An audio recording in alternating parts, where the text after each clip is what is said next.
Shalom, shalom, chers bien-aimés de notre rendez-vous de tous les lundis, j'allais dire du mi-femme. C'est avec beaucoup de joie que je vous retrouve cet autre lundi, je crois pour le numéro 110. Voilà, et je voulais apprécier la grâce que le Seigneur nous fait d'un nouveau mois. Je profite pour dire excellent mois de février puisque c'est aujourd'hui lundi 11, sinon lundi 10. Voilà, 10 février que nous prenons donc contact. Que Dieu vous bénisse, il bénisse vos familles. Et sa grâce repose sur vos familles, mais également sur les aînés. Parce que n'oublions pas, nous avons commencé à traiter cette question des aînés avec le thème dans l'univers, dans le monde des aînés. Et vous êtes nombreux à nous contacter, à nous dire combien de fois l'émission vous fait, le thème vous fait du bien. Et c'est avec beaucoup de plaisir que nous voulons avancer avec ce thème jusqu'à épuisement total des cartouches. Mais en attendant, salutations à vous tous, les habitués du mi-femme. Taguez tous ceux que vous connaissez qui sont aussi, je veux dire, les convives du lundi. Et vous pouvez inviter de nouvelles personnes à qui vous avez probablement parlé de l'émission ou à qui Dieu vous fait penser par rapport à un point abordé dans l'émission. Pour ceux qui nous prennent en route, recevez également nos salutations. Ceux qui découvrent l'émission, c'est peut-être votre première, votre deuxième ou votre troisième fois. On vous a envoyé l'émission, vous avez commencé à suivre, vous avez apprécié. Nous vous souhaitons la bienvenue au milieu de nous. Ce que vous devez retenir, c'est que le mi-femme, c'est un ministère en charge des familles. On n'a pas besoin d'être du Centre chrétien de transformation dont je suis le pasteur pour intégrer le mi-femme. Le mi-femme, on a juste besoin d'être membre d'une famille. Numéro 2, de se sentir la responsabilité du fardeau des familles. Parce que dans chaque famille, il y a ceux à qui Dieu a donné le poids. Ils portent le poids de la famille. Ils ont vraiment envie de voir la famille s'en sortir. Vous avez aussi juste besoin d'être membre d'une famille, de ne pas comprendre ce par quoi vous passez, ou tout simplement de désirer, n'est-ce pas, porter votre famille devant le Seigneur. Vous êtes le bienvenu. Alors quand nous parlons de famille, nous ne parlons pas juste de monsieur, madame et enfants. Nous parlons de sujets qui vont toucher nos ascendants, notre fratrie, jusqu'à nous, qui vont toucher notre conjoint, nous-mêmes et nos enfants, qui vont toucher également tous ceux qui pilulent autour de nous. Dépendamment du sujet abordé, vous voyez donc qu'on peut toucher l'un ou l'autre de ces aspects. Et pour aujourd'hui, j'aimerais parler des combats de l'aîné, qu'on peut retrouver même dans la vie d'autres enfants. Mais, essentiellement, dans la vie de l'aîné, ce sont des choses qui peuvent paraître très difficiles, qui, je ne dirais même pas peuvent paraître, qui sont très difficiles à gérer. Parce que de manière générale, on réussit mieux un combat dont on a eu l'expérience, on a bénéficié de l'expérience de quelqu'un. On a vu quelqu'un se battre avant nous, dans certains contextes, remporter les victoires, triompher, parce qu'il s'est battu d'une certaine manière, ou celui qui avant nous s'est battu d'une certaine manière, nous épousons, nous adoptons, ou nous décidons, nous déduisons que, vu son échec, la bataille n'a pas été bien menée. En tout cas, c'est toujours plus simple de vivre avec l'expérience de quelqu'un d'autre comme un appui, plutôt que de commencer seul et d'être le pionnier dans un domaine. Et ce soir, j'aimerais vous parler de plusieurs combats qui se sont produits donc, ou qu'on peut retrouver dans la vie d'une seule personne. Je ne parle pas d'un combat, mais je parle des combats de destinée. Une personne peut rencontrer tous ces combats-là, comme ne pas en rencontrer certains et en rencontrer d'autres. Alors, quand on parle de combat de destinée, on parle de quoi? On parle des luttes auxquelles un homme doit faire face pour s'en sortir, pour relever les défis de sa destinée. Et Dieu seul sait qu'il y en a. Il y a des luttes qui vous dépassent. Il y a des luttes qui dépassent même, n'est-ce pas, le cadre de votre âge. Vous êtes né, vous êtes en train de grandir, mais ce qui est en train de se passer autour de vous, vous-même, vous ne comprenez même pas ce à quoi vous faites face. Si ce n'est pas la grâce de Dieu, ces luttes-là peuvent vous emporter. Et ce soir, si je suis avec vous, chez vous, en train de vous parler, c'est pour que vous compreniez que nos enfants ont des combats, comme nous-mêmes nous en avons eu, hein. Mais nous avons des combats pour lesquels il faut rester vigilant et avoir l'attention, n'est-ce pas, sur eux. Quand on parle de lutte aussi, on parle de conflit, on parle de bataille, on parle de situations difficiles à franchir. Donc, ouvrez votre esprit. Vous allez ramener le contexte de combat, de lutte, à toute situation par laquelle votre enfant a pu passer ou est en train de passer et qui nécessite qu'il ait de l'appui. Parce que souvent, nous, en tant que parents africains, on se dit quoi? On se dit non, certainement, l'enfant est grand. Il doit pouvoir se débrouiller. Mais l'enfant ne lutte pas que avec ce qu'il voit. L'enfant lutte aussi avec des choses qu'il ne voit pas. Il lutte avec des entités spirituelles. Il lutte avec un contexte surnaturel qui quitte son domaine surnaturel et qui le trouve dans le domaine naturel et qui lui fait vivre des pressions et des oppressions. C'est pourquoi, quand Dieu nous a donné la chance, quand Dieu nous a fait grâce de la vie et que nous sommes sur terre, c'est vrai, on cherche l'argent. On cherche beaucoup de choses. On tisse des relations. Mais moi, je pense, objectivement, qu'à un certain moment, le plus grand besoin dans la vie d'une personne, c'est d'établir et de construire sa relation avec ses enfants. Je crois qu'il y a un stade où un parent doit construire. Il doit prendre conscience que tout ce qui est extérieur là n'est pas plus important que ce qui est intérieur. Il faut construire des relations mais solides avec nos enfants, que nous soyons leurs personnes de confiance, que nous soyons leurs appuis et leurs alliés, qu'ils trouvent en nous les conseils qu'ils pourraient aller chercher dehors. Parce que je parle de combat, mais quand je parle de combat de destinée, je mets S à la fin de combat. Quand je parle de lutte de destinée, je mets S à la fin de lutte. Quand je parle de conflit de destinée, je mets S à la fin de conflit. Pour dire qu'un homme n'aura pas qu'un combat. Pour dire que nos enfants là n'auront pas qu'un combat. Nous, nous en avons eu. Dieu merci, on a pu se débattre jusqu'à être au niveau où nous sommes. Mais les enfants là qu'on a mis au monde et qui ont évolué, qui ont grandi, qui grandissent dans un environnement assez critique, où l'homme est devenu méchant d'une autre manière. L'homme est devenu, en tout cas, abject d'une certaine manière ou d'une autre manière. Ça nécessite que nous puissions tourner notre regard vers le Seigneur et lui faire confiance. Et lui faire confiance. Donc, avec votre permission, je veux insister, identifier quelqu'un, taguer quelqu'un qui ne sait pas, n'est-ce pas, que cette émission existe, mais identifier aussi tout ce que vous n'êtes pas en train de voir. Je vous transporte dans Genèse. Dans Genèse, au chapitre 32, verset 28, par là, il lui demanda, quel est ton nom? Et il répondit, verset 29, il ajouta, ton nom ne sera plus Jacob, mais tu seras appelé Israël, car tu as lutté avec Dieu et avec des hommes et tu as été vainqueur. Jacob lui demanda, révèle-moi donc toi aussi ton nom. Il répondit, pourquoi me demandes-tu mon nom? Et là, il le bénit. Voyez, nous sommes ici dans le contexte où 20 ans après être allé se débrouiller, se chercher, 20 ans après avoir fui une lutte majeure, lutte fratricide, où Jacob devait faire face à son frère Ésaü pour des histoires de règlement de compte. 20 ans après, Dieu apparaît à Jacob et lui dit maintenant, tu vas retourner chez toi, le temps chez Laban est terminé.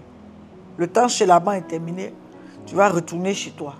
Mais pendant que Dieu lui dit tu vas retourner chez toi, Dieu ne lui dit même pas ce qu'il attend chez lui. Parce que 20 ans auparavant, quand il partait, il est parti en fuyant. En fuyant quoi? En fuyant son frère, qui en avait après lui et qui était prêt à en découdre, qui était prêt à lui retirer le souffle. C'est ça qu'il fuyait. Bon, il n'a pas appris que son frère est mort. Il n'a pas appris, il n'a rien appris. Et le voilà qui doit revenir. Il revient comment? Sachant qu'il a laissé un problème par derrière. Je vais m'arrêter ici et dire à quelqu'un, vraiment réglons les problèmes. Réglons les problèmes parce que les problèmes que nous ne réglons pas ne font que s'accumuler. Il y a des parents qui ne règlent pas leurs problèmes. Problèmes de dette, problèmes d'harmonie familiale, problèmes de réconciliation des enfants ou de la famille. Il y a des parents qui fuient cette responsabilité-là. Et quand ils trépassent, le combat qu'ils n'ont pas mené là, ce combat vient attendre leurs enfants et attendre que les enfants résolvent cela. Parents, il y a des combats devant nous. Il y a des combats que nous devons accepter de mener et de mener jusqu'à la victoire afin de libérer nos enfants. Il y a certains combats qui sont d'ordre spirituel.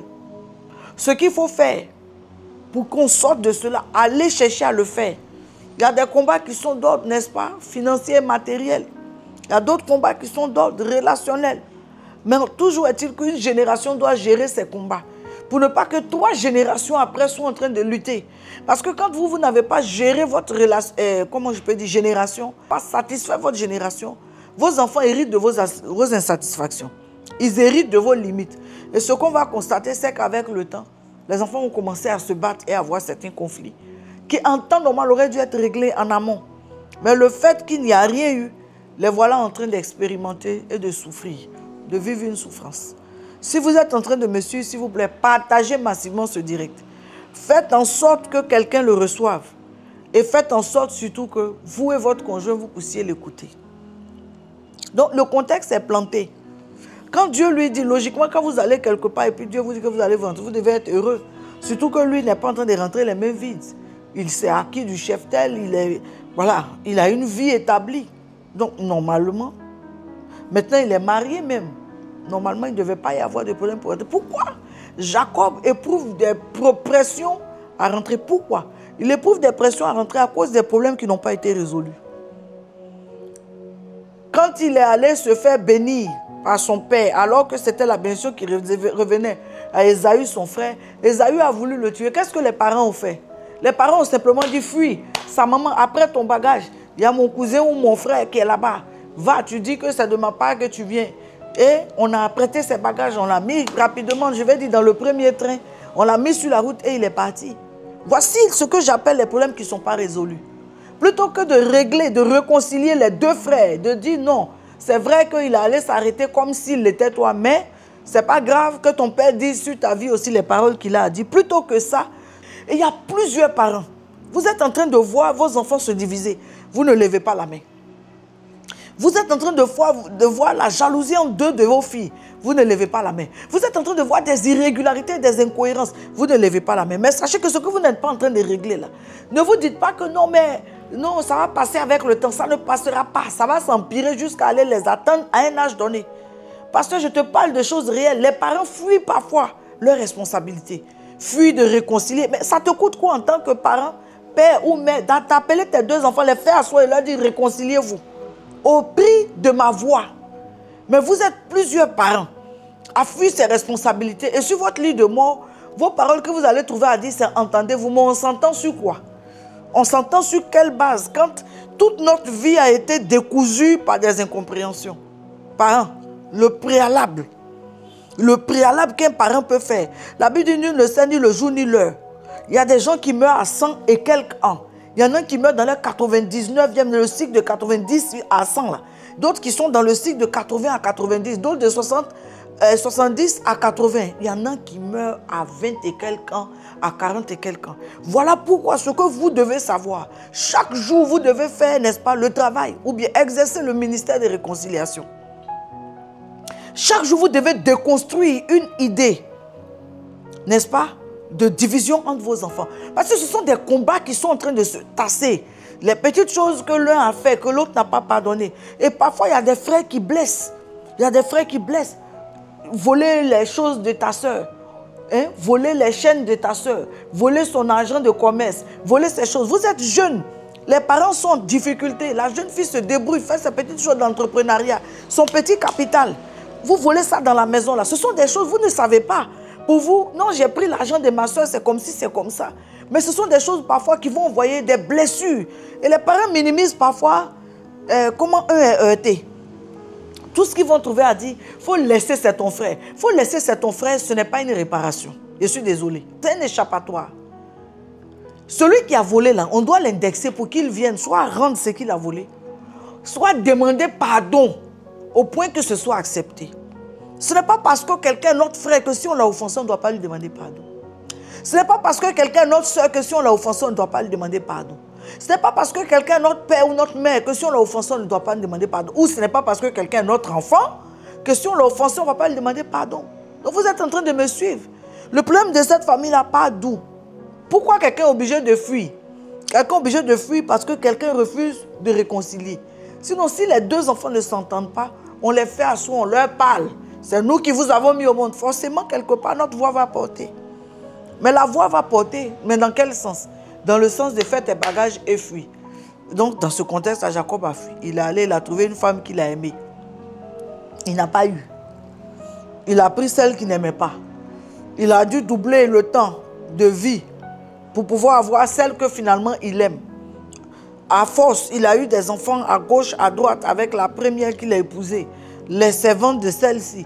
Et au fur et à mesure, jusqu'à ce qu'il se retrouve avec des enfants de 4 lits. Les Ilpa et autres là sont rentrés dans les génitrices de Jacob. Vous voyez? Il y a des gens qui sont devenus des patriarches dans la famille, mais ils doivent jouer leur rôle. Ce genre de réparation dont je parle, c'est indispensable. Ceux qui me suivent sur, voilà, en tant que révérend, en tant que prédicatrice, sauront ou feront le lien. Je parle beaucoup de réparation, n'est-ce pas? C'est en tout cas dimanche dernier, et ce sera ainsi jusqu'à, oh là là, le mot réparation, vous allez l'entendre. Il faut réparer les cordes cassées. Il faut réparer les fissures. Il faut réparer. Et là où on ne peut pas réparer, il faut remplacer. Donc, Jacob est dans ce contexte-là. Et quand vous regardez la vie de Abraham, Isaac et Jacob, vous allez vous rendre compte que Dieu a le même fonctionnement pour presque toutes les familles. Dieu a pratiquement le même fonctionnement pour les familles. Donc, on va voir aussi que les combats qui sont cachés dans cette affaire-là sont d'ordre divers. Les combats ici concernant Jacob, les défis, les combats, les batailles et tout ça, tout ceci a commencé dans les entrailles de sa mère. Déjà, les 2 enfants se battaient. Je veux dire qu'il y a des combats fratricides dont les parents même ne peuvent pas expliquer l'origine. Parce que vous êtes des frères. Je connais une famille. La mère a eu un premier fils qui s'en est sorti dans la vie, qui a eu une bonne situation. D'un premier lit, et elle n'est pas restée avec cet homme-là, elle a eu une deuxième union de laquelle elle a eu des enfants. Mais le premier fils de cette deuxième union-là est aussi devenu un homme fort dans la société. Je peux vous dire que dans cette famille, normalement dans ce à quoi on assiste, c'est un homme qui est très fort, n'est-ce pas, pasteur? Et qui aide les autres à se hisser. Mais dans cette famille-là, ils ont eu 2 oncles qui sont très forts. 2 oncles, donc le grand tonton qui est l'aîné même, et son cadet qui est, n'est-ce pas, le deuxième aussi, quelque part un aîné, mais le deuxième. Ces 2 frères-là, il n'y a pas l'argent qu'ils n'avaient pas. Les 2 ont épousé des femmes, amen, métisses. Donc, on ne peut pas dire que c'est sur le complexe de la femme de l'une. Les 2 ont les moyens. Les 2 ont une position visible et ascendante. Les 2, je vais dire, ont eu. Mais est-ce que vous savez que ces 2 frères n'ont jamais pu se supporter jusqu'à ce qu'un meure? Et que l'autre meure des années plus tard. Ils n'ont jamais pu se supporter, mais au grand détriment, à la grande désolation de leur mère, mais également de toute la famille. Parce qu'une famille où les 2 devaient pouvoir se mettre ensemble pour être forts, les 2 se sont divisés jusqu'à ce que la mort les sépare. Jusqu'à ce que la mort les sépare. Ce sont des choses que nous, on a vues étant enfants. Les éclats de voix, les cris et tout. On était enfants quand on a vu ça. Mais aujourd'hui que nous sommes assis sur le fauteuil du mi-femme, nous sommes assis sur la chaise du mi-femme, nous ouvrons notre esprit et nous disons, mais voici ce dont Dieu est en train de parler. Des combats qui sont liés à avant les entrailles ou depuis les entrailles. Mais des choses comme ça, c'est très complexe. Donc, pour des combats comme celui-là, le problème des bagarres entre Ésaü et Jacob, c'est Dieu qui peut régler. Parce que vous allez voir que quand les problèmes ont éclaté, c'est la maman qui allait consulter l'Éternel pour savoir qu'est-ce qui se passe en son sein. Et elle a su que c'est 2 nations qui sont en train de s'affronter. Donc, 2 idéaux différents, 2 approches de vie différentes. Jacob, Ésaü était la personne à chercher le mérite de son père, à se battre pour avoir le mérite, à se battre. En tout cas, lui, il voulait avoir tout ce qu'il veut, il doit avoir par mérite. Il s'en va chasser pour envoyer pour qu'on le bénisse. Il s'en va chose. L'autre n'était pas comme ça. L'autre nation, c'est-à-dire Jacob, était plutôt du genre, aller chercher et moi j'en profite. Vous voyez? Donc c'est même 2 types d'intelligence. Hein? Aller chercher et moi j'en profite. Aller chercher, aller vous battre, aller ramener en tout cas tout ce qu'il faut et moi j'en profite. Ces 2 conceptions différentes là, comment on peut régler? il fallait Dieu. Et Rebecca, elle, leur mère, elle est allée consulter l'Éternel pour essayer de trouver solution. À votre tour, en regardant vos enfants ne pas s'entendre, en regardant votre mari ne pas s'entendre avec ses frères, en ayant vous-même une soeur avec laquelle, mais en fait, tout ce qu'on peut être en train de faire, mais ça retombe toujours, vous ne vous parlez pas, vous vous boudez. En regardant tout ça là, qu'est-ce que vous avez à dire? C'est des problèmes qu'on laisse pour que les enfants de ce frère-là et vos enfants ne s'entendent pas, ou bien c'est des problèmes qu'il faut régler. Moi, je suis pour réparation. Ce que j'appelle réparation, c'est les problèmes qu'on trouve et auxquels on trouve une solution. Mais un premier combat de destinée peut être lié à des facteurs d'origine. Ça vient de loin, on ne sait même pas où on a commencé ce palabre-là, mais on est sur la terre, on n'arrive pas à se supporter. Vous voyez? J'ai envie de dire que quand vous regardez Ismaël avec son frère Isaac, là, c'est un peu la même chose. Eux aussi ont eu des problèmes qui venaient des mamans, qui venaient des promesses de Dieu, qui venaient du fait que celui-là a regardé mon enfant, il a ri. Des banalités comme ça, là. Ça veut dire que quand on parle des combats qui viennent d'arrière, de loin, ça peut être même les mamans. Ça peut être même les mamans d'un même père, de deux frères, d'un même père et pas d'une même mère qui activent. Ce sont elles qui attisent le feu, ce sont elles qui sont en bas et qui soufflent. Mais à la fin de la journée, sachez que les guerres de votre enfant, ces guerres-là, soit il les remportera, soit il ne les remportera pas. Et s'il les remporte, tant mieux, parce qu'il ouvre la porte de la victoire. Mais s'il ne les remporte pas, il laisse ces combats-là à ceux qui vont venir derrière lui. Il laisse ces combats-là à ceux qui vont venir derrière lui. Ne fabriquez pas les combats des rancunes, les guerres, les rancunes, déposez-la, laissez que vos enfants viennent trouver dedans. C'est difficile aujourd'hui d'avoir des bons cousins. Si même les frères, même c'est difficile. Les bons cousins, parce qu'il y a toujours cette jalousie entre les enfants d'une telle sœur et les enfants d'une telle autre sœur. Il y a toujours ce conflit qu'on ne peut pas expliquer. Pourquoi? Parce que les parents ont refusé de régler plus haut ce qu'ils auraient dû régler. Et les enfants ont hérité de cela. Voilà. Et en parlant de l'hérédité, j'aimerais dire que la loi de l'hérédité est une des lois les plus puissantes de la terre. Je voudrais dire aussi que il faut, quand nous sommes dans ce cas-là, gloire à Dieu si notre maman est en vie, il faut repartir aux entrailles de notre maman pour que de là, n'est-ce pas, ce lien de conflit-là soit brisé et que les portes s'ouvrent, les déblocages soient évidents. Il faut aussi, n'est-ce pas, aller dans l'origine des choses pour briser les liens. Dans l'origine des choses pour briser les liens. Je regardais quelque part une histoire d'une sœur qui a hébergé sa sœur. Qui a hébergé sa sœur et dont sa sœur est devenue l'amante de son mari sous leur toit. Un peu plus loin là-bas, une histoire similaire. Il y a eu même cas de grossesse donc de l'époux là, qui a engrossé la petite sœur de sa femme. Ça a dû faire l'objet de situations machin autre. Je voudrais vous dire, ces deux sœurs-là, il sera difficile qu'elles s'entendent encore pour le reste de leur vie. Et même si elles s'entendent, il y aura quelque part un fossé. Et ce fossé-là, malheureusement, s'il n'est pas, amen, refermé, des plus jeunes devront en hériter. Qu'est-ce que vous en dites? Il y a des problèmes qui vous dépassent, mais il faut les régler. Il faut chercher une solution pour aller à leur résolution. D'accord? Ensuite, à part le combat comme ça qu'on peut regarder du premier point de vue, il y a le combat même de la destinée. Le combat de la destinée, les prophéties sont là. Mais pas là. Les prophéties sont là. Si je vous pose la question, vous qui êtes en train de me suivre sur l'écran, avec quel genre ou nombre de prophéties vous êtes en train de dormir? On ne va pas se lever ici. Chacun au moins, dans ces 12 prophéties de vie là, 2 qui se sont réalisées et 10 dont il attend encore. Et 10 dont il attend encore. Donc on va dire, la destinée est comme quelque part une transaction. C'est une transaction. Elle impose, n'est-ce pas, des choix. Elle impose des orientations, des directions. Elle impose un certain nombre de choses. Accomplir sa destinée, c'est plus loin qu'aller à l'école. C'est plus loin que prendre un cours. Accomplir sa destinée, c'est un tout. C'est un chemin de vie qu'il faudra réussir. Jalonné de combats. Jalonné de combats. Et quels sont les véritables combats de la destinée d'un enfant?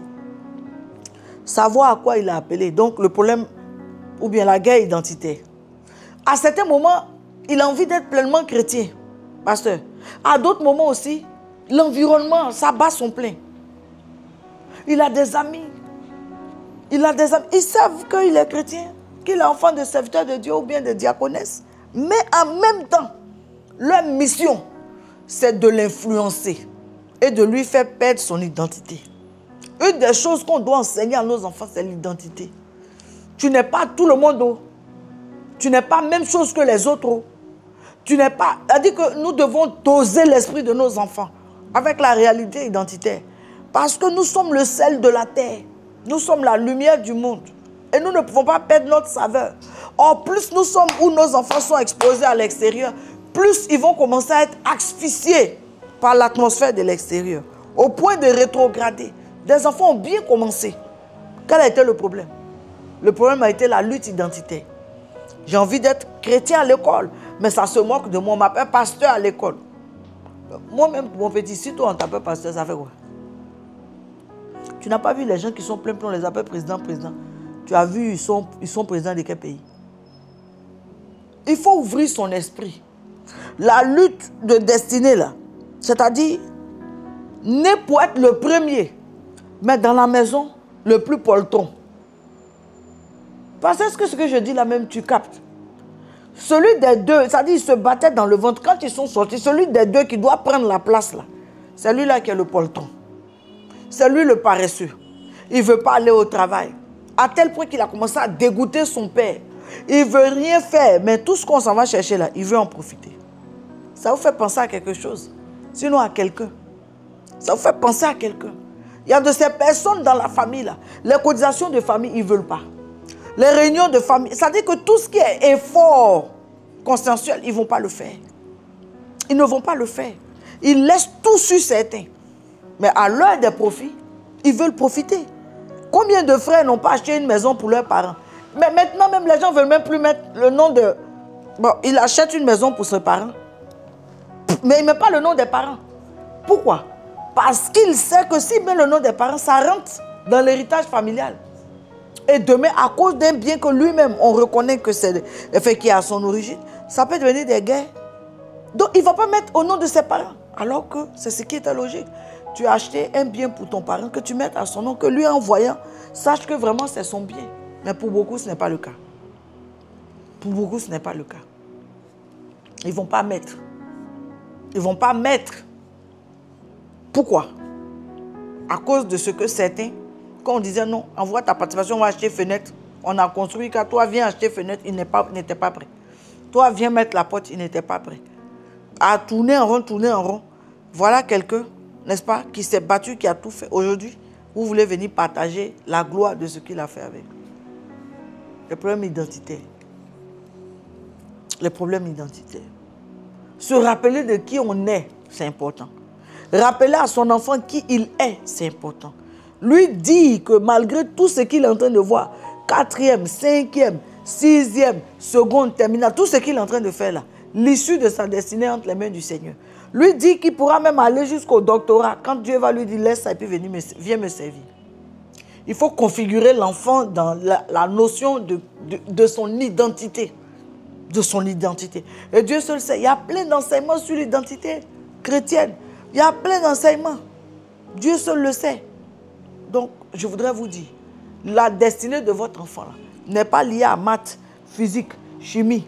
Elle est globale. Elle est tellement globale qu'elle rentre dans le cadre des études. Elle sort du cadre des études. Elle rentre dans le cadre social. Elle sort du cadre social. Elle va en famille. Elle ressort. C'est-à-dire, ce que quelqu'un est venu être sur la terre. Tu peux imaginer, mais tu ne sais pas. Frère, je dis tu peux imaginer, mais tu ne sais pas ce que quelqu'un est venu être. Tu ne peux pas imaginer, c'est-à-dire jusqu'où Dieu peut aller. Tout ce que tu peux imaginer là, c'est ce que tu vois. Est-ce que vous savez que vous-même qui êtes en train de me suivre là, il y en a parmi vous qui êtes mère de futurs ministres? Est-ce que vous savez que les entrailles de l'une d'entre vous portent certainement un énième président de la République de Côte d'Ivoire ou de votre pays? C'est ça là que je regarde pour dire, on ne sait pas ce que demain nous réserve. Marchons un minimum sur notre identité pour que ça nous préserve. Je peux avancer. Je parlerai du troisième combat, hein, le combat de la relation avec Dieu.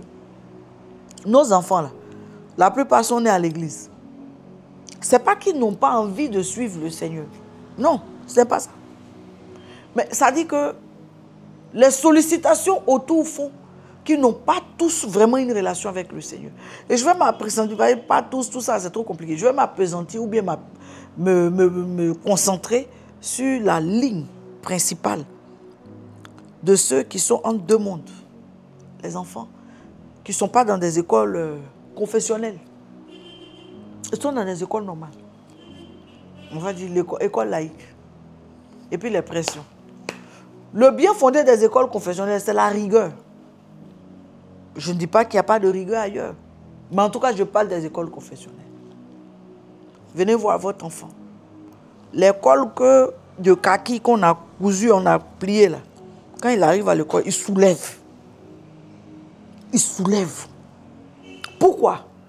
Parce qu'il arrive dans un environnement où il est réclamé à l'affront et à l'arrogance.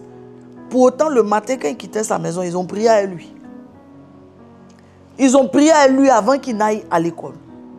Mais si l'enfant n'a pas de relation avec Dieu, il est accroché à la relation de papa ou de maman avec Dieu, c'est clair qu'il ne saura pas se fixer un juste milieu où se mettre. Mais il va toujours se faire entre les deux. Mais si l'enfant a été présenté au Seigneur, c'est-à-dire ce n'est pas accompagne-nous à l'église. C'est que l'enfant, votre enfant à quel âge? Nos enfants à quel âge? Ils doivent rencontrer le Seigneur. Et ils doivent le rencontrer. Parce que jusqu'ici, les étapes qu'ils ont franchies sont liées à nos conseils, à nos incitations. Mais l'enfant, même sa relation avec Dieu en est où? Est-ce que vous savez ce qu'il attend dehors? Certains aînés ont essayé. Ils ont essayé de réussir. Je connais le cas d'une famille. L'enfant brillant, brillant, brillant. Paf, on l'a emmené dans un pays à l'étranger. Est-ce que vous savez que cet enfant est revenu avec surménage? Il ne s'en est jamais sorti jusqu'à ce que je suis en train de parler là. Il est revenu avec un surménage. Quelqu'un qui était surdoué dans les grandes universités, là où il était parti. Le problème, c'était lequel? Il n'y a pas de relation avec Dieu. Maman prie, les mamans catholiques, chapelet là, ça est dans les doigts, le reste est accroché au poignet. Avec quoi? Avec tout ça là, c'est bien beau. Mais j'ai dit, l'heure n'est plus à tout ça là. Les mamans évangéliques, veillez sur veillez. Prophète temps arrive, c'est bien beau. Mais je dis, incitons nos enfants à construire leur relation personnelle avec le Seigneur. Parce que si nous ne sommes pas en train de le faire, devant là-bas, ça rattrape. Je poursuis. Mais je veux croire que ça fait du bien.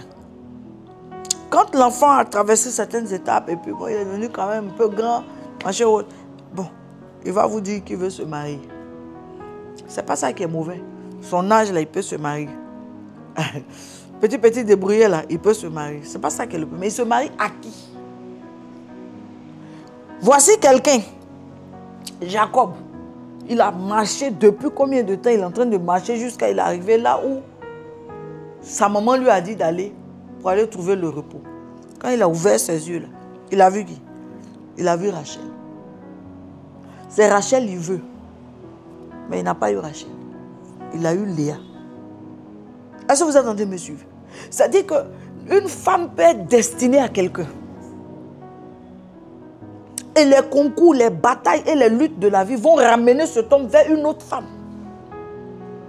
Celui-là, la femme avec laquelle lui, il sentait la paix dans son âme. La femme qui va lui faire finalement Joseph. La femme de sa vie même là. Regardez les batailles qu'il a eues pour l'avoir. Et encore lui, il a eu. Il y a plein de gens qui traînent en ville ici. Ils n'ont pas eu la femme de leur destinée. Ils n'ont pas eu la femme qu'il leur fallait. Donc, une des choses pour lesquelles on doit aider nos enfants là. Maman, je t'en supplie. Que Dieu nous donne longue vie sur la terre. Que Dieu nous donne longue vie sur la terre. Le dernier verset de Psaume 91, je crois que c'est le verset 16, où il dit, je lui accorderai de longs jours sur la terre. Que Dieu nous accorde cette grâce-là au nom de Jésus. Si ta maman n'est pas là pour t'aider, s'il n'y a pas certaines personnes pour t'aider dans tes choix, mon fils, tu peux te tromper. Ce qui ressemble à vrai, mais qui en réalité est faux là, c'est beaucoup sur la terre. C'est beaucoup en ville. Voici Jacob. Celle qu'il voulait s'appelait Rachel. La nuit, toute la fête, on est en train de faire la fête avec Rachel. La nuit, on a retiré Rachel, on a mis derrière. On a pris Léa, on a mis dans son lit. C'est pas comme maintenant là, où il y a veilleuse. C'est pas comme maintenant là, où il y a groupe électrogène, où il y a CIE, où il y a les choses d'électricité. C'est pas ça. Ce qu'il y a, c'est qu'on s'en va se coucher, il fait sombre. On est un couple, on se couche, on dort. Le matin, il se réveille, c'est pas Rachel qui est dans son lit. C'est Léa. Combat autour des choix de mariage. C'est pourquoi il dit, mais le fait que nos enfants vont se marier à un moment, c'est pas ça qui est le problème. Nous-mêmes, là, quand ils arrivent au stade où ils doivent se marier, puis ils ne sont pas encore mariés, nous ne sommes pas en paix. Nous sommes préoccupés parce qu'il faut que mon enfant rentre quelque part. Moi aussi, j'ai envie d'aller faire foufou pour donner à ma fille. J'ai envie d'aller laver bébé. Nous tous, on arrive à ce stade-là. Mais les enfants, là, ils s'en vont chez qui? Ils s'en vont se mettre avec qui? Nos filles vont chez qui? Et les enfants d'autrui, c'est qui vient prendre nos filles? Vous voyez, un est né, mais également tous nos enfants, est appelé à cette étape-là, à devoir choisir. Maintenant, il faut bien choisir. Or, pour bien choisir, il faut le concours de 3 entités. Réussir son mariage, là. Il y a 3 entités majeures qui doivent se mettre ensemble. Premièrement, c'est le spirituel. Avec Dieu, le concours de l'Église qui doit jouer son rôle et vous accompagner. C'est vous qui avez choisi. Je parle des entités extérieures. Deuxièmement, c'est la famille qui doit, en tout cas, la famille même peut être en numéro 1, l'autre en numéro 2, mais c'est qu'elle sur les deux là. Ils sont là, les échos n'est pas loin. Mais je dis deuxièmement, c'est la famille qui doit pouvoir vous dire attention et puis vous écouter. Ou bien qui peut accompagner et puis vous savez que Dieu m'a fait grâce. Les attentions de l'un ou de l'autre peuvent vous être fatales. Troisièmement, c'est la société, l'environnement et toutes ces choses-là. Je suis en train de parler d'un des plus sérieux combats dans la vie de nos fils, mais même de nos filles. C'est le choix dans le mariage. C'est avec qui je me mets. Avec qui je me mets. Tu ne vas pas venir trouver que ta mère est envahissante, elle débarque trop ici. Non, tes parents, il y a toujours des fêtes chez vous. Non, c'est toujours toi, tes cousins doivent venir ici et autres. Ce sont des réalités. Ce sont des réalités. Celui dont on parle dans la Bible, son combat, sa lutte a été très sérieuse. Parce que imaginez vous-même, vous épousez une femme et puis vous vous rendez compte le lendemain que ce n'est pas la même. Si c'était vous. Et quand vous allez vous plaindre pour dire non, ma femme a changé, je ne la reconnais pas, on dit ah non, il faut retourner comme ça, il faut la prendre comme ça. Ah, le temps, ça va aller. C'est pourquoi j'ai dit, il faut réussir les réparations. Il ne faut pas régler les problèmes de manière superficielle. Il faut aller en profondeur et régler les problèmes. Parce que les problèmes que vous n'avez pas réglés là, ça vous attend devant. Dans son cas, on parle de 2 différentes personnes. Et dans plusieurs cas, on parle d'une même personne mais qui a changé. Il y a comment on l'a pris et il y a comment elle est devenue. Bien aimé, continuez à partager. Il y a quelqu'un dans la famille chez vous là-bas. Mettez dans vos groupes de famille. Mettez dans Facebook, dans WhatsApp, mettez partout, les Insta et tout. Mais suivez-moi très bien. Quand un homme s'est trompé, je vais reformuler. Quand un fils s'est trompé pour amener à la maison une araignée vénéneuse, une araignée, quand un fils s'est trompé pour ramener à la maison un scorpion, c'est toute la famille qui va en pâtir. Il y a beaucoup de choses que nous avons vues sur la terre. Que Dieu préserve nos enfants d'entrer dans des mariages par erreur. Parce que ça va être des combats avec lesquels l'enfant va se battre tout le reste de sa vie, il ne va pas s'en sortir. Et des fois, hélas, l'issue c'est la mort. Mauvais choix là. Des fois, l'issue c'est la mort. Je poursuis. Les défis économiques et financiers, là aussi, ce sont des réalités. Économiques, financières, économiques et sociales, c'est des réalités. Vous poussez votre enfant aux études. Il finit ses études, il ne trouve pas de travail.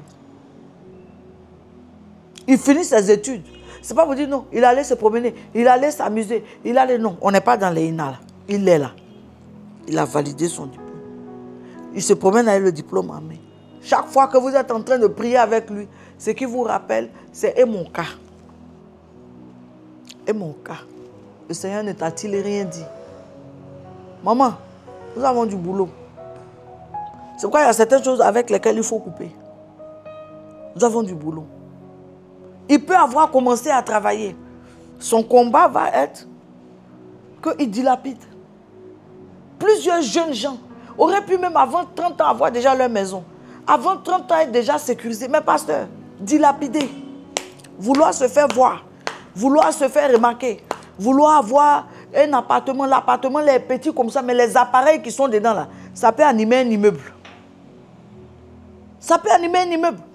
Boum, boum, ils ont de ces Bose, de ces appareils-là.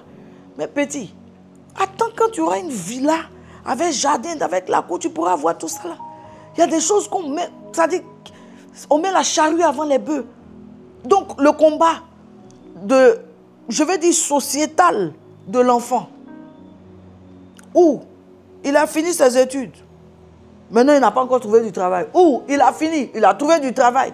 Mais il y a un esprit bizarre qui est rentré sur lui. L'enfant est devenu comme sa tête, c'est-à-dire il veut tout essayer sur la terre. Il veut tout essayer, il veut tout avoir. À force, on l'entraîne dans des clubs, ils vont dans des sorties, dans des choses qu'on va regarder après. Les gens les ont introduits dans des histoires. Et parents, hier, on rêvait d'avoir les enfants. Avant-hier, on rêvait d'avoir les enfants. Hier, on se réjouissait de les avoir eus. Mais aujourd'hui, là, on est comme, n'est-ce pas, sur le feu, sur la braise. Il faut que les enfants là s'en sortent. De l'aîné jusqu'au cadet. Pour ne pas dire au Benjamin. De l'aîné jusqu'au Benjamin. Les histoires des sociétales aussi, c'est tombé dans un faux environnement. Tomber dans un faux environnement.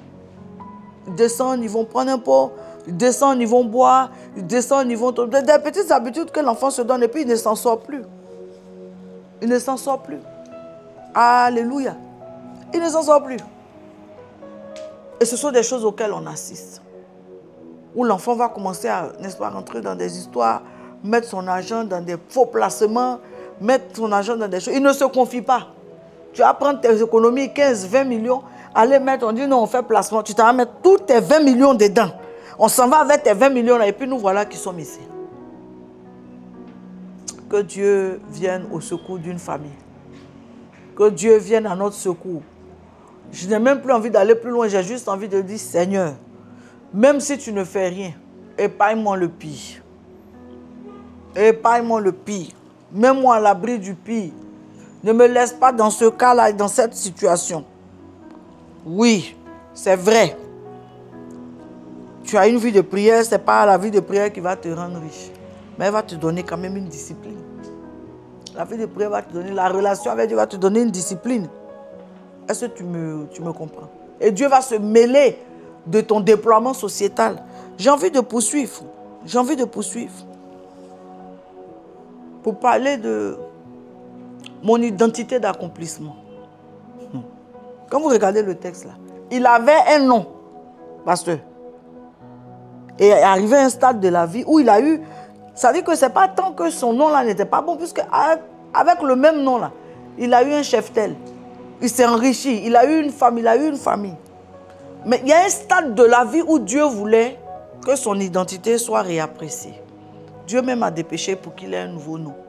Le nouveau nom, ce n'est pas que à 50 ans, Dieu va vous donner que vous ne vous appelez plus Kwaku Jeanne, mais que maintenant vous devez vous appeler Zawi Jeanne ou comment je vais dire Kofi Jeanne. Non, ce n'est pas ça. C'est ce que vous incarnez. Il y a un stade où vous ne pouvez plus continuer avec la première identité, ce que vous étiez. Vous avez besoin. Jésus même est venu au monde comme Emmanuel. C'est Emmanuel qui est venu. Dieu est avec vous. Il est venu au monde comme Emmanuel. il a grandi comme Jésus. À la fin, le Messie. Le Messie. Donc, nous devons admettre que certaines phases, certains stades, certaines étapes de notre vie vont nous amener à une reconfiguration identitaire. C'est vrai, au départ, j'ai déjà parlé d'identité, mais ici, j'ai dit qu'une, comment je vais dire ça, réappréciation de ton identité. Ici, là, on dit, tu ne t'appelles plus Jacob. Mais Jacob a quoi? C'est un nom maudit. Ça veut dire que le problème pour nous, c'est qu'on a du mal à accepter les changements. Non. Jacob n'est pas maudit, Jacob n'est pas changé. Mais au stade où tu es arrivé là, tu dois diriger ou bien engendrer 12 tribus. Tu dois t'établir, tu dois manger au don. Ton nom Jacob ne nous intéresse plus. Ton nom Jacob ne nous intéresse plus. Tu dois t'appeler Israël parce qu'aux tribus qui doivent sortir de toi est rattaché le nom, n'est-ce pas, tribu d'Israël. Israël, là, ça doit être toi. Donc, l'ange vient se battre pour que même si tu es malade, même si ça ne va pas dans ta tête, tu acceptes que tu es arrivé au stade d'une nouvelle identité. Cette étape est très difficile. Des gens sont devenus grands, mais ils veulent rester petits. Des gens ont été élevés dans une certaine dimension, mais ils veulent rester petits. J'aimerais dire à nos fils, quand Dieu vous emmène à un certain niveau, acceptez de rompre avec le passé. Ce n'est pas tout le passé, mais il y a certaines franges du passé, certains aspects du passé avec lesquels Dieu ne veut plus que vous continuiez. Adoptez votre nouvelle identité. Ce n'est pas ça qu'il va dire, oh, Jacob est revenu de sa tournée d'exil là. On veut le saluer. Jacob me dit, il s'appelle Israël. Tout ça là, c'est quoi tout ça là? C'est rien, c'est ma nouvelle identité. Appréciez votre nouvelle identité. Respectez votre nouvelle identité. Et faites-la respecter. Enfin, c'est le combat de famille. Un des combats auxquels nos enfants devront faire face. Votre enfant est devenu grand, pasteur, il s'est marié. Lui aussi, il a ses enfants. Et on vient lui dire non, les charges de la famille ascendantes. Combat de famille. Il fait comment? Lui-même, il a une famille à stabiliser. Il a une famille à asseoir. Il a une famille à présenter à Dieu. Il a une vie à bâtir. On vient lui dire non, les enfants de ton frère, les enfants de ta soeur, non, il faut mettre à l'école. Non, les vieux ne se sentent pas bien. Non, ça dit à quel moment il pose son esprit pour comprendre que ah, c'est vrai que j'ai fondé une famille, mais je suis sollicité encore dans ma famille d'origine. Je suis sollicité là d'où je vis. Voici des réalités auxquelles nos enfants, plusieurs mamans ne sont pas loin, pasteur, de maudire leur fils aîné. Pourquoi? Parce que si ce n'est pas moi qui ai fait, si ce n'est pas moi qui ai fait, nos gestes africains là. Pourquoi? Parce que l'enfant n'a pas été préparé à ce combat-là, à comprendre que, hé, où tu vas partir là? L'argent, que ce soit beaucoup, que ce soit pas beaucoup, il ne faut pas oublier ici. Il ne faut pas oublier d'où tu viens. On ne va pas venir peser sur toi. Mais tu dois te souvenir qu'un jour, quand tu es en train de venir là, au moins un sac de riz. Il faut apprendre la conception de la famille d'origine à nos enfants. Parce que souvent, quand ils ont réussi, là, ils ne comprennent pas. Ils n'admettent pas. Ah, mais j'ai fondé une famille, j'ai mes charges, j'ai ceci. Quand vous entendez certains fils même en train de débattre, vous vous posez la question de savoir, mais est-ce qu'il sait d'où il vient? Et souvent avec la complicité, sinon l'appui de leurs jeunes épouses. Pourtant, ma chérie, toi quand tu l'as rencontré là, il n'y avait plus mauve. Il n'y avait plus feigni. Toutes les mamans ont fait feigni. C'est-à-dire brosser les dents de leurs enfants. Quand tu l'as rencontré là, il n'y avait pas mettre l'enfant au dos où il est fiévreux. Tout ton dos transpire parce qu'il te communique sa chaleur. Il n'y avait pas allaiter l'enfant toute la nuit. Il n'y avait pas où tu as des tensions dans ton foyer. Tu es en train de souffrir. Mais il faut porter l'enfant et le prendre. Il n'y avait pas où il fallait aller à l'école quand son papa ne veut pas se présenter là-bas. Il n'y avait pas où il fallait aux réunions. Tu l'as rencontré quand tout ça là est fini. Tu as pris un produit fini. Quand les gens ont assumé le brut. Si tu es venu te marier, là, il faut te souvenir que le mari, là, il vient de quelque part. Et qu'il va beau faire pour toi. Il faut quelque part qu'il fasse pour ce quelque part d'où il vient. En l'occurrence, père, mère, frère et soeur. Tu ne peux pas rentrer dans quelqu'un jusqu'à vouloir partir avec son âme, esprit et corps. Ah, laisse au moins une partie à la famille.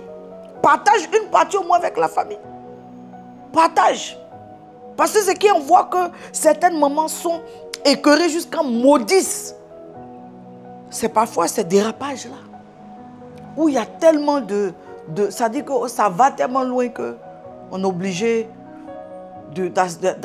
on assiste, je ne dirais pas on est obligé, mais on assiste à des cas. Vous voyez, ce sont des cas pour lesquels chaque maman doit préparer son enfant.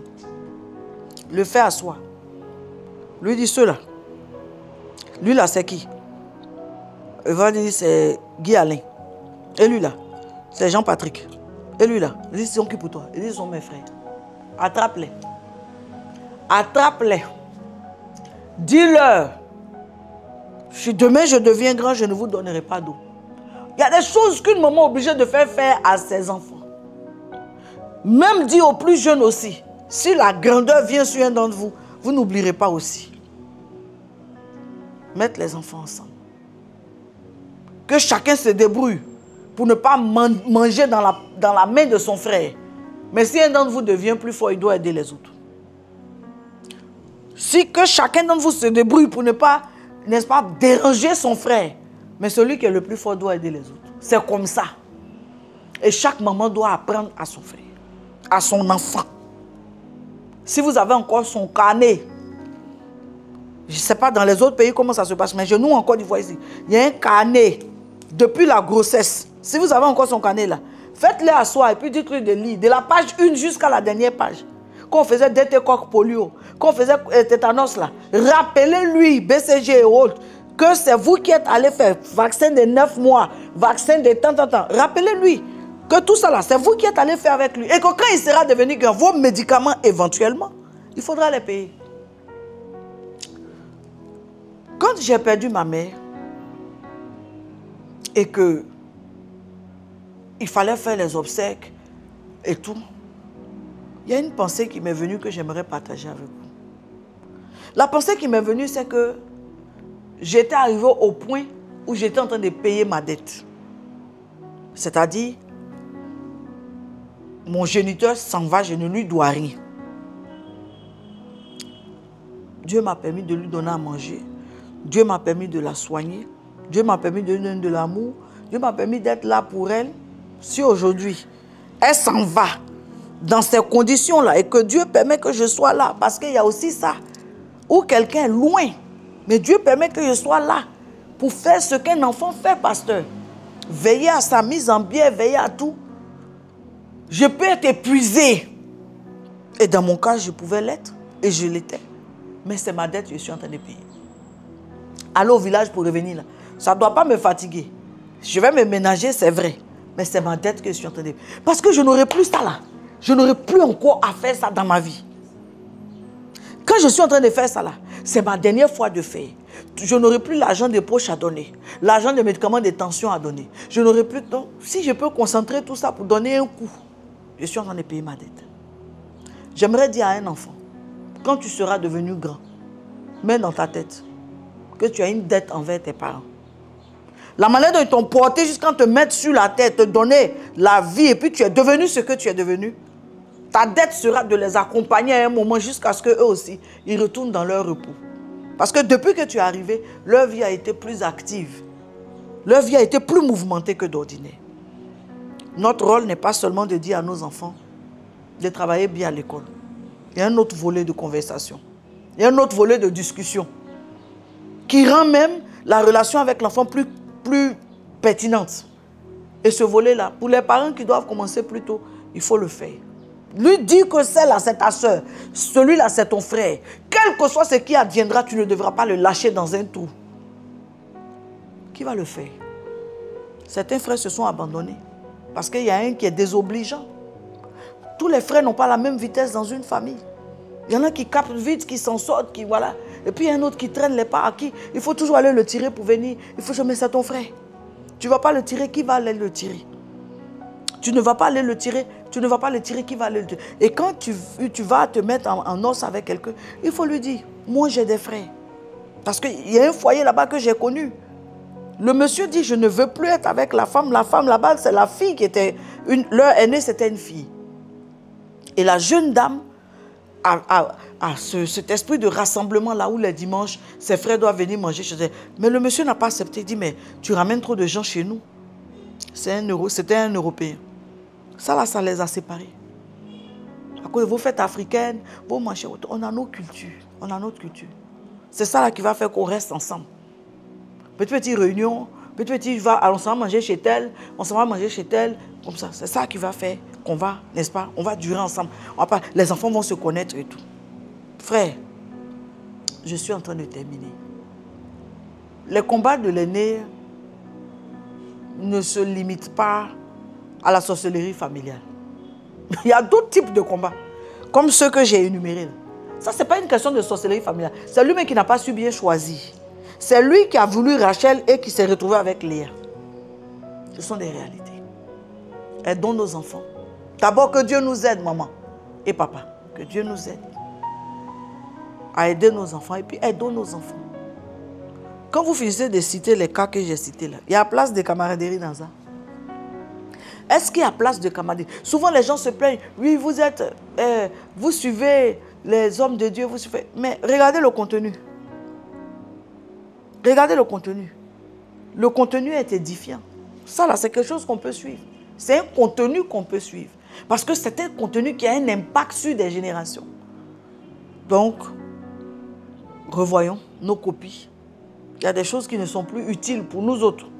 Le stade où on est arrivé, quand tu vois les vies que tu dois attraper, les vies que tu dois aller tirer par derrière pour remettre et autres, tu te dis, bon, tant qu'à faire.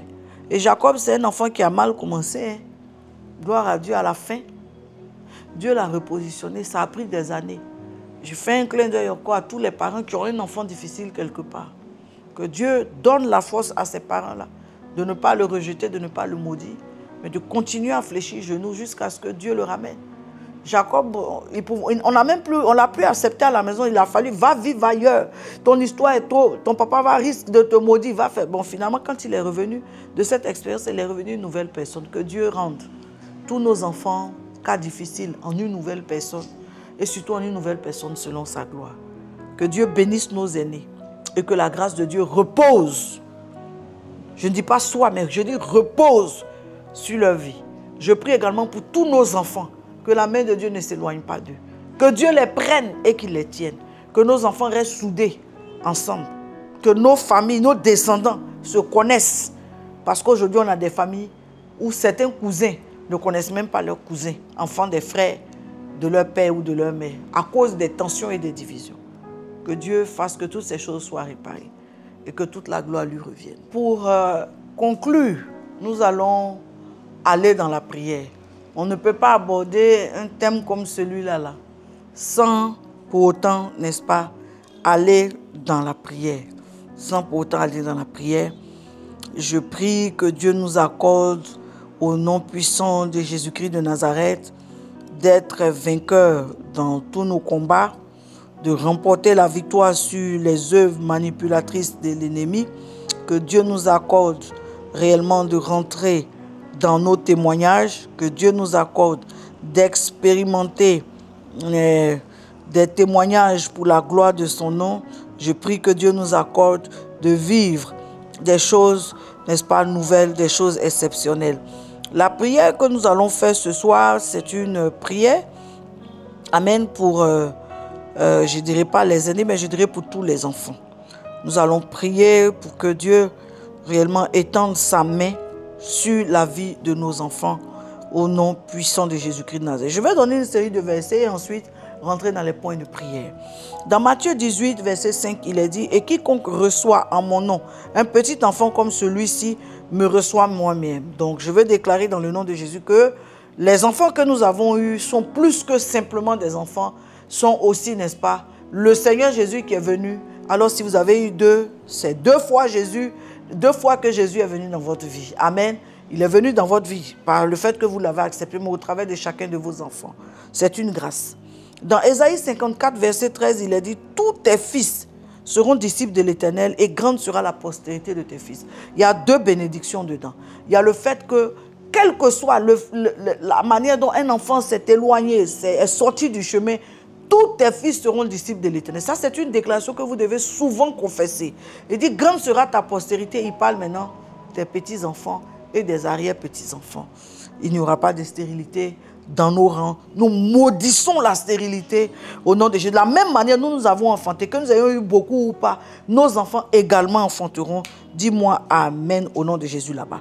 Ensuite, il dit dans Actes chapitre 2, verset 39, il dit car la promesse est pour vous, pour vos enfants et pour tous ceux qui sont au loin, en aussi grand nombre que le Seigneur notre Dieu les appellera. Pour vous, pour vos enfants et ceux qui sont au loin, c'est-à-dire qui ne sont pas encore nés. La prière que nous allons faire là va toucher toutes ces personnes-là. Dites-moi Amen là-bas. Ensuite, dans Psaume chapitre 7, verset 16, dans d'autres versions, c'est verset 17, il dit « Son iniquité retombe sur sa tête et sa violence redescend sur son front. » Donc, contrecarrer, n'est-ce pas, les œuvres des ténèbres matérialisées par quelqu'un pour qu'elles ne tombent pas sur quelqu'un d'autre. Psaume 115, verset 14. L'Éternel vous multipliera ses faveurs à vous et à vos enfants. Vous voyez, il y a des versets dans lesquels Dieu n'a pas parlé qu'à vous, à nous, mais il a parlé à nous, il a rattaché encore cette même bénédiction à nos enfants. L'Éternel vous multipliera ses faveurs à vous et à vos enfants. Ce sont des choses qu'il faut souvent également confesser. Il me reste 2 versets à mentionner. Dans le psaume 148, verset 14, il dit « Il a relevé la force de son peuple. Sujet de louange pour tous ses fidèles, pour les enfants d'Israël, du peuple qui est près de lui, loué soit l'Éternel. » Relever la force de son peuple, ça veut dire qu'à un moment, ce peuple était abattu et affaibli, mais Dieu les a restaurés. C'est une réparation. Ensuite, dans 2 Timothée, c'est le dernier verset, chapitre 1, verset 2. Il dit, Timothée, mon enfant bien-aimé, que la grâce, la miséricorde et la paix te soient données de la part de Dieu le Père et de Jésus-Christ notre Seigneur. Nous prions maintenant.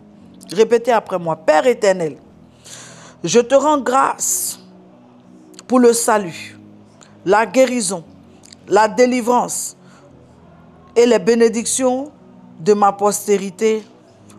Au nom de Jésus. Amen.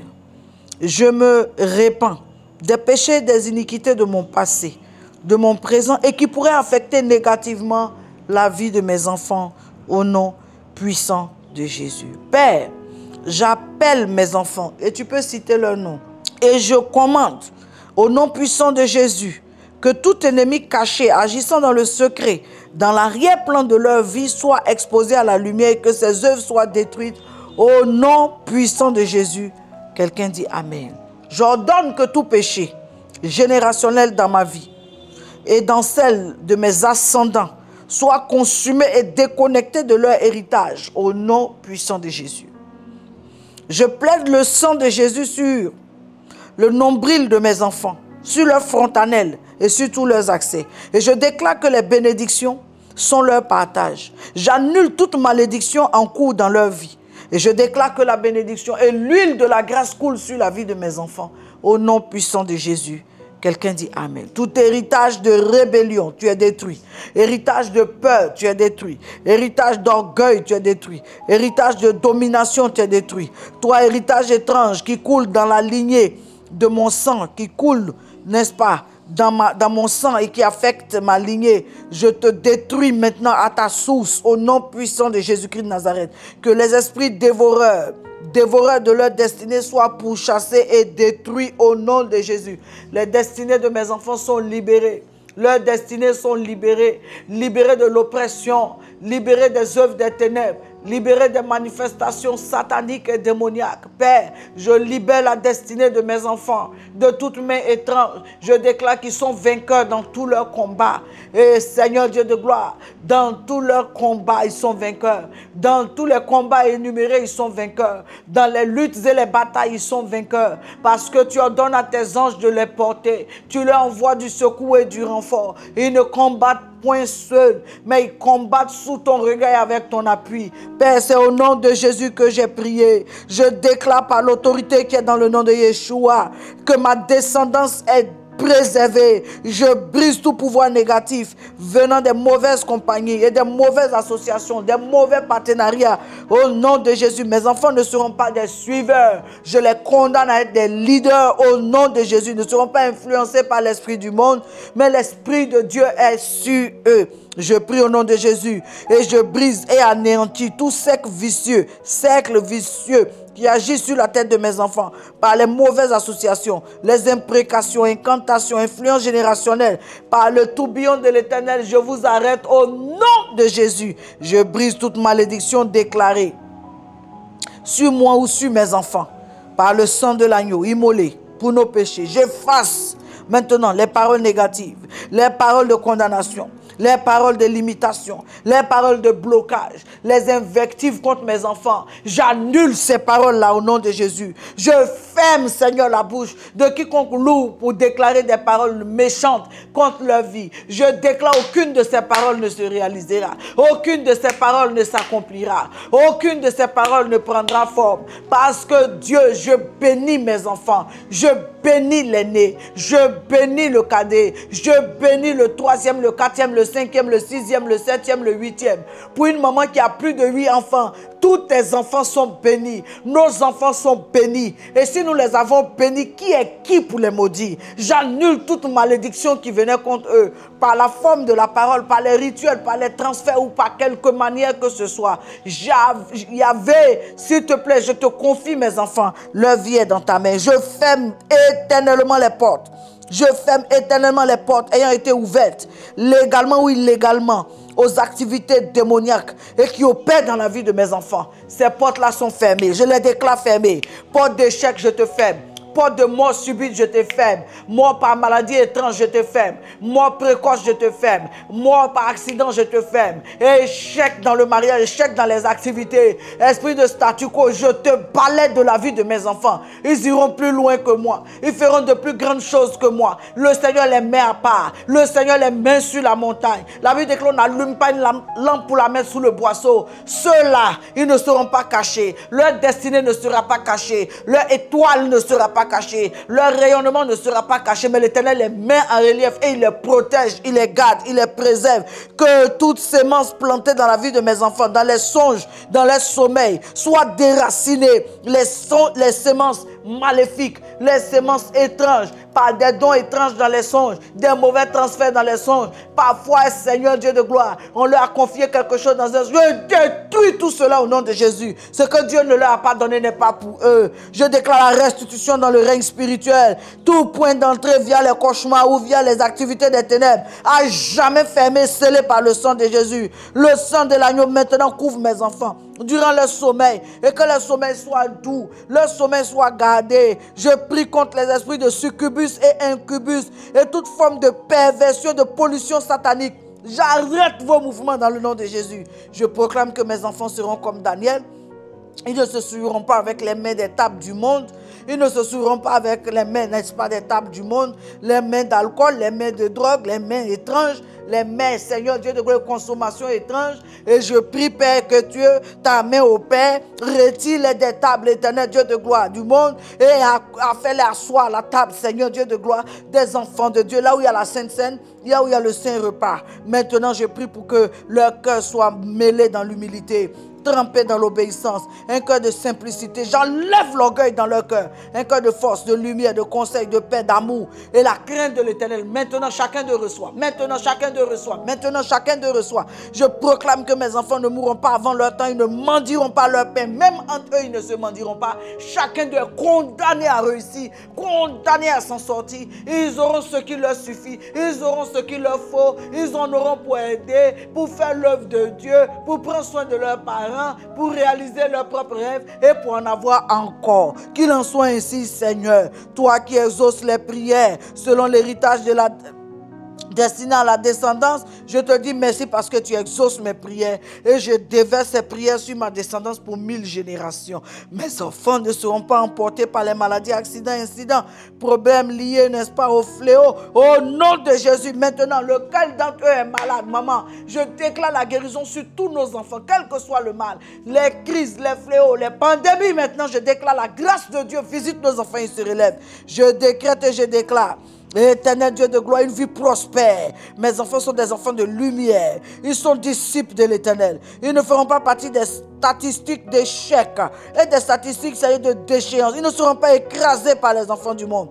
Mes enfants ne mangeront pas le fruit mondain, mais ils seront continuellement transformés à l'image de Christ. Mes enfants ne sont pas du monde. Éternel Dieu, ne sont pas du monde, ils sont du royaume de Dieu. Ils posséderont la porte de leurs ennemis.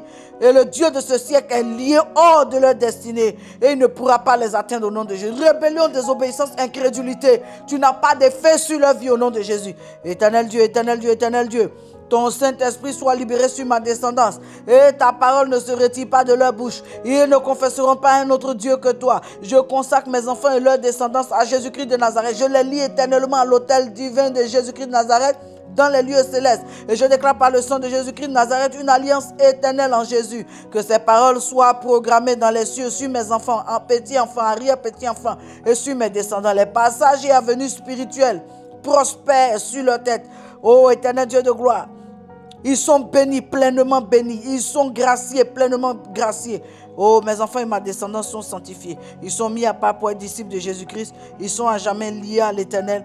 Le Seigneur les sort des sentiers battus et il les ramène sur le chemin, la vérité et la vie. Ces paroles sont à jamais établies dans les cieux et sur la terre pour mes enfants, mes petits-enfants, les générations à venir au nom de Jésus.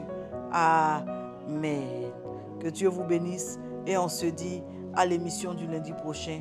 Partagez l'émission, ne vous faites pas prier. Quelqu'un en a besoin. Que la bonne grâce du Seigneur soit sur vous.